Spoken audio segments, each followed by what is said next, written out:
So in today's video, I want to actually go over the potential that Soul Calibur 7 actually has. Now, I'm not sure if it's going to actually live up to this potential.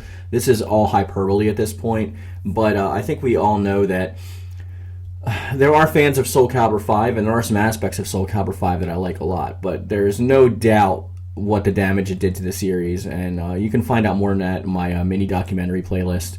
But when it comes to Soul Calibur 6, Soul Calibur 6 had a big job of reinvigorating and reigniting the series, and as the shortcomings of the game are quite apparent, and a lot of people often point them out, you also have to remember the successes that it had. And dealing with the budget constraints that it had, and dealing with the,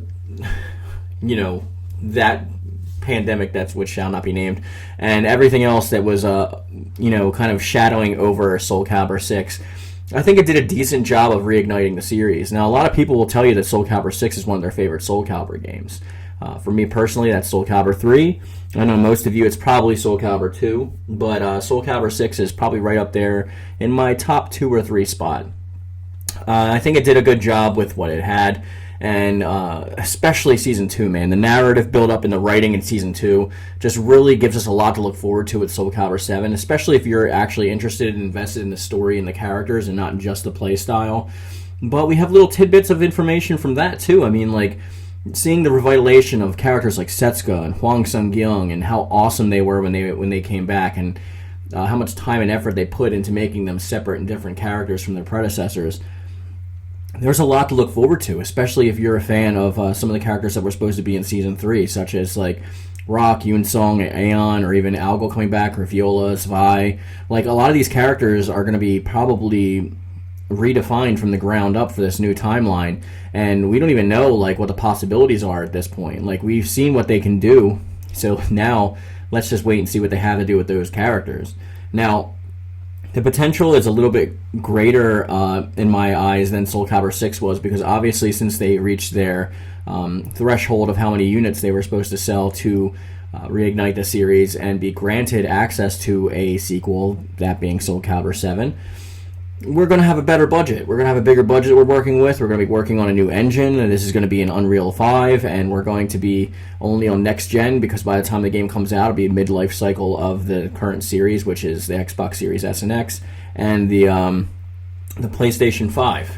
Now, I still don't think it's going to come to the Switch, because even if the Switch does get a revision for a Switch 2 or something akin to that, it's still only going to be as powerful probably as like a PS4 Pro at best, but I doubt even that. It's probably going to be more like a PS4 base. That's what they were working with before when they were talking about it, but chipsets get better over time, so maybe it will surprise us and have a little bit better, but Nintendo usually doesn't focus on power. They usually focus, on gimmicks, so I don't know if Soul Calibur 7 on Unreal is going to come to that platform without like being completely annihilated by a third-party distributor like they did with like Mortal Kombat 11 and stuff like that. But there is great potential to be had with Soul Calibur 7 beyond all of the expectations of sales and things of that nature. We have potential of characters coming back like Algol, like fan favorites. We have the Swords and the Shepherds, which are starting an entirely new storyline. They're going to be a mix of old characters with new characters, envisioned characters, and the plot, it seems to actually have a good plot for once. It's no longer just people trying to find Soul Edge or Soul Blade. It is about literally these characters' interpersonal like turmoil and interactions with each other, like working towards a common goal of defeating this new epic threat, right? And the person behind the threat, because we're all assuming that Algol is going to be like the Obito to the Sakatsuki, like some form or fashion. It's being hinted that Ishka Akt is the leader, like Pain, but it's probably going to be smoke and mirrors just for narrative basis. But not only does this game have the potential to sell well, if they get the netcode right for this, finally, they need to rework their netcode. If they work their netcode right, we can potentially see Soul Calibur 7 explode in tournaments and esports. And I know when I say esports, a lot of you go, oh, right? But the potential for esports for publication and marketing is nigh unlimited. Like, as long as like people are playing the game and the tournaments and it works, and everything like is smooth, like you're gonna get more eyes on the game. The more people that watch those esports and that like those competitions and see how cool and flashy the movesets are going to go and pick the game up, and that's only going to increase the sales, which increases the budget for the next game, which gives us even more potential. I think it's very important right now that Soul Calibur 7 focuses on not only on narrative but on gameplay mechanics and on their netcode. Now, gameplay mechanics are pretty good in this, but they need to either get rid of reversal edge altogether or have it cost meter instead of gaining meter, because it is way too spammable, and I know high level players have an easy time of getting away from it, whether you're sidestepping or whether you're blocking or perfect guard, but it's different from character to character, and if you don't necessarily know every single character on the roster, you're going to get hit, and it's going to deplete your meter. They're going to gain meter, and then they're going to super you right afterwards. It's a little bit annoying, to be fair. And I've talked about reversal edge ad nauseum, and I know a lot of people agree with me, and some people don't, which is fine. Like, some people think it's fine.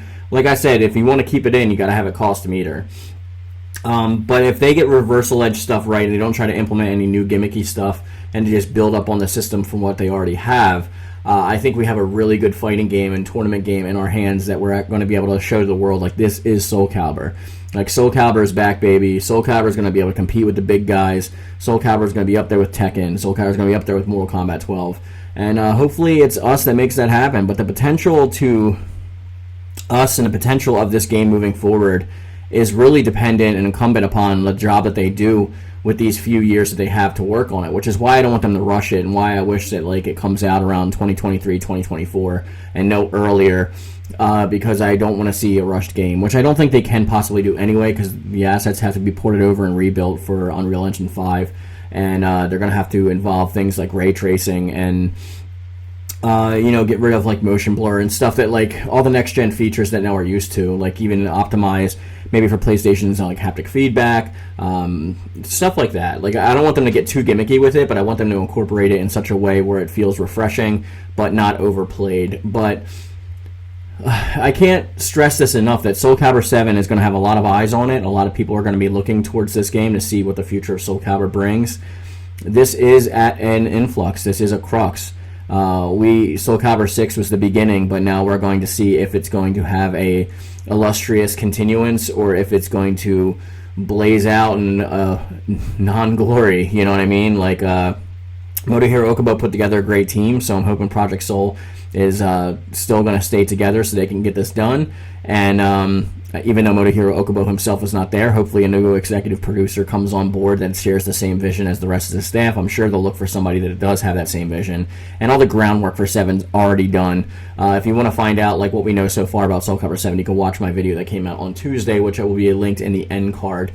But we're going to, like, look to the future, hopefully optimistically, and see what happens with Soul Calibur. But with that being said, we're going to bring this video to a close, guys. I would really appreciate it if you would like and subscribe to the channel.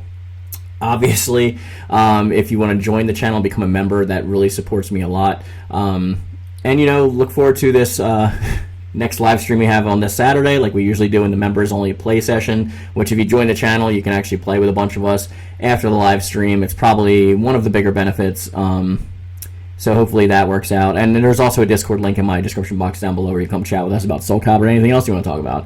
With that being said, we're going to bring this video to a close, and I always say, I love it. Thank you. And thank you.